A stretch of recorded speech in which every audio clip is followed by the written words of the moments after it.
A mother visits her daughter at the morgue to say goodbye and makes the most incredible discovery. What she discovered shocked the whole world.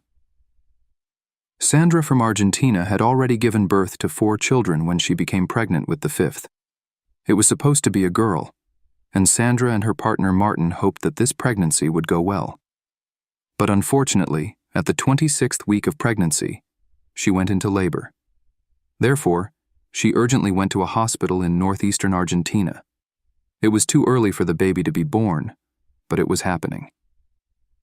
Little Amelia was born on April 8, 2017, almost 3 months before her due date. She was tiny, weighed only 1.5 kilograms, and the worst part was that she didn't seem to be breathing or showing signs of life. Doctors tried to resuscitate her and called a neonatologist, but he also could not find any signs of life in the baby.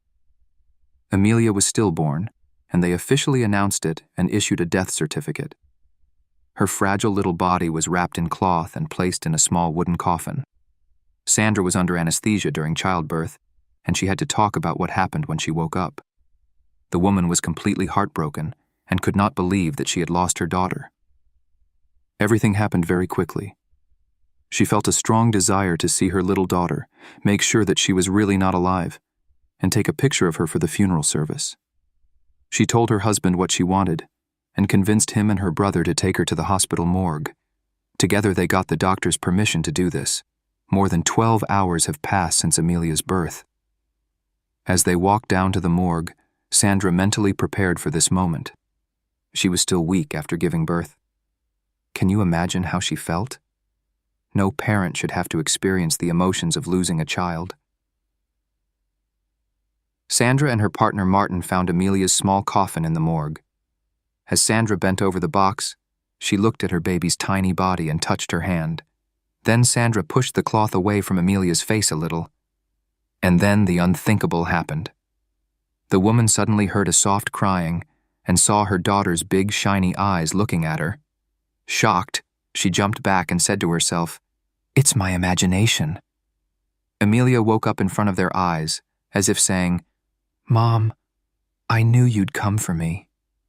Everyone was stunned. How could this be possible? While Sandra and her husband were paralyzed by what they saw, Sandra's brother reacted immediately. He grabbed the girl and ran to carry her to the newborn ward. After the astonished doctors confirmed that the child was alive, Amelia was placed in the intensive care unit. It was necessary to warm her small body, provide oxygen and nutrition, and perform tests to find out if her stay in the morgue refrigerator had harmed her. And along with all this, it was necessary to answer the main question, namely, how could this happen?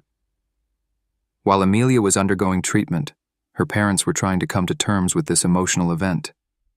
They thought they had lost their daughter, but gradually began to realize that she was alive. "I can't explain what happened," her father Martin said. "It's just that God created a miracle."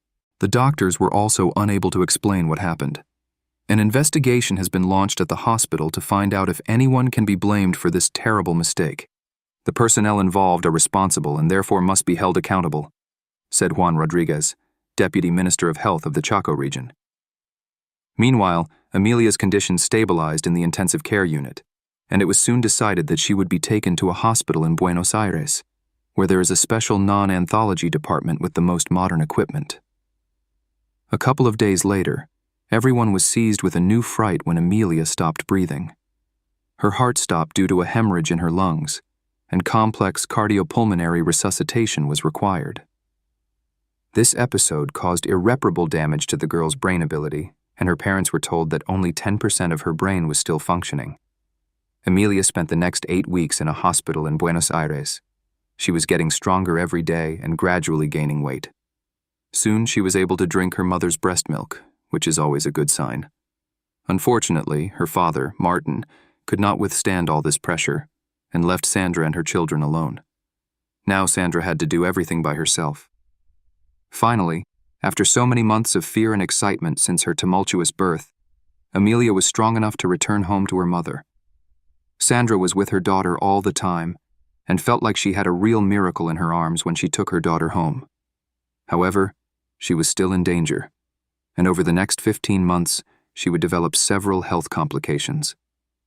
She also had developmental problems, and it was clear that the fact that she was born 3 months prematurely, spent 12 long hours in the cold, and suffered a cardiac arrest, did not leave her small body unscathed. Sandra surrounded her little girl with all possible care and love, although it was hard for her, and she was far from a rich woman. After several subsequent tests, it turned out that Amelia suffers from microcephaly, in which her head and brain do not develop properly, which can only be cured with stem cell transplantation.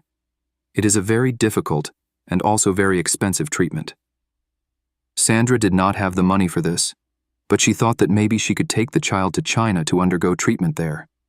She started a fundraising campaign despite doctors telling her that Amelia would not be strong enough for the trip, and at the end of June, she went into cardiac arrest again, and Sandra took her to the hospital again.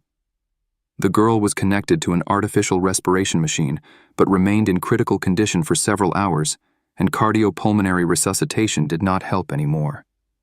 Her little heart gave up, and the girl died. It was heartbreaking. I can't imagine how Sandra felt after losing her daughter for the second time, and this time forever. Sharing her loss with the world, Sandra wrote an incredibly touching public farewell letter. She wrote, "Today, my love, we are not saying goodbye, because one day we will see each other again." She wrote that she feels grateful for every minute they spent together. "God gave me birth at this time, and I can assure you that the past year, 3 months and 15 days with her, have made me the happiest woman on this planet." She told everyone that she was sure that Amelia had a mission on this earth. One day a guy came up to her and said that he wanted to commit suicide, but as soon as he saw Amelia struggling, he thought, why can't he do it too? I have goosebumps, and I wish Sandra and her family a lot of strength during these very difficult times. Dear viewers, if you liked this video, then like and subscribe to our channel. Goodbye.